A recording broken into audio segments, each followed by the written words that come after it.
Left উইংয়ে Manchester United থেকে বেড়ে ওঠা অ্যাডাম আব্বাস, রাইট উইংয়ে গতিতারকা ফাহমিদুল ইসলাম, তার বিকল্প হিসেবে থাকছেন দক্ষিণ এশিয়ার সেরা উইঙ্গার রাকিব হাসান।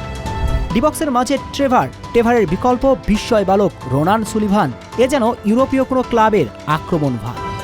2026 সালেই বাংলাদেশ ফুটবল দল যথারীতি ইউরোপীয় ঘরানার দলে পরিণত হতে চলেছে। এটা অলীক গল্প নয়, বাস্তবতা সেই পথেই হাঁটছে।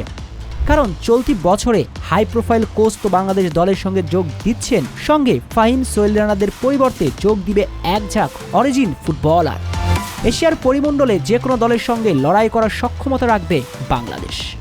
চলুন কোন সব ফুটবলার যোগ দিবে লাল সবুজের দেশের হয়ে, যাদের হাত ধরে রূপকথাকে হার মানিয়ে বাংলাদেশ দল পরিণত হবে ইউরোপের কোনো দলে।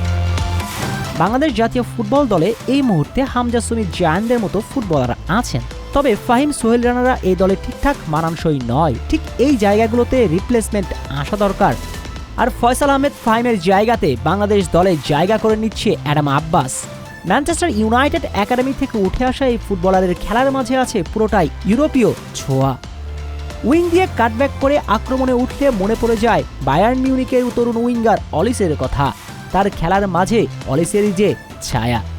অর্থাৎ লেফট উইংয়ে অ্যাডাম আব্বাস, রাইট উইংয়ে ফাহমিদুল। অবশ্য বর্তমান দক্ষিণ এশিয়ার সেরা উইঙ্গার রাকিবও আছেন এই তালিকায়। বাংলাদেশ ফুটবল উইংয়ের গতি একেবারেই ইউরোপীয় ধাঁচের নয় কি? অবশ্য বাংলাদেশকে বরাবরই ভুগতে হয় ফিনিশিং নিয়ে, কিন্তু ফিনিশিংয়ের দুর্বলতা ঘুচাতে 2026 সালে দলে যোগ দিবেন ট্রেভার ইসলাম, সেটা তো নিশ্চিত। তবে শুধু ট্রেভার একা নন, বরং ট্রেভারের বিকল্প থাকছেন রোনান সুলিভান। এবার বলুন, বাংলাদেশের এই ফ্রন্ট লাইন এশিয়ার যে কোনো দলের রক্ষণকে নাড়িয়ে দেবার জন্য যথেষ্ট নয়। মিডফিল্ডে আছেন হামজা সুমিত, তাদের সঙ্গে সোহেল রানার পরিবর্তে মেজর লিগে খেলান নিহান যোগ দিতে পারেন 2026 সালেই।